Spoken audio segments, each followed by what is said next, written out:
Je ne pardonnerai pas facilement à celui qui est responsable d'une larme qui a coulé de mes yeux.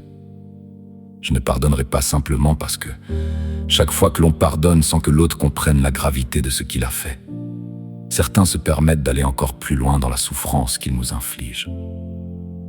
Je ne demanderai pas pardon pour des fautes que je n'ai pas commises, non.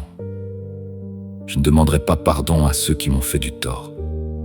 C'est eux qui m'ont blessé, pas moi qui les ai blessés. C'est eux qui m'ont fait pleurer, pas moi qui les ai fait pleurer. C'est eux qui ont choisi de me faire du mal et moi, j'ai simplement essayé de survivre à leurs blessures. Mon cœur n'a pas toujours été aussi dur. Avant, il était tendre, généreux et prêt à pardonner. Mais à force de déception, de trahison et de blessures, il a appris à se protéger. Normalement, c'était à eux de revenir, de reconnaître leurs erreurs et de demander pardon. Mais aujourd'hui, c'est terminé.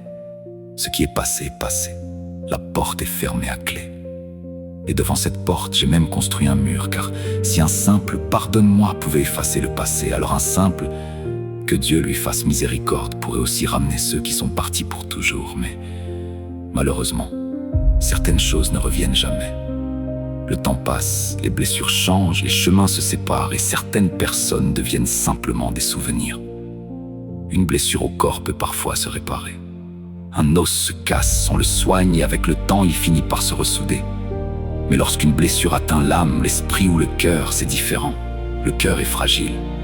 Lorsqu'il est profondément meurtri, la douleur peut laisser une cicatrice invisible qui ne disparaît jamais complètement. Alors ce message s'adresse à tous ceux qui font du mal aux autres. Si vous avez blessé quelqu'un, si vous avez été injuste envers lui, ne laissez pas le temps passer. Revenez vers cette personne tant qu'il en est encore temps. Reconnaissez votre erreur. Demandez pardon. Essayez de réparer ce qui peut encore l'être. Suturez la plaie lorsqu'elle vient d'être ouverte, pas après l'avoir laissée saigner pendant des années. Car parfois, lorsque vous revenez enfin, la personne n'attend plus rien de vous.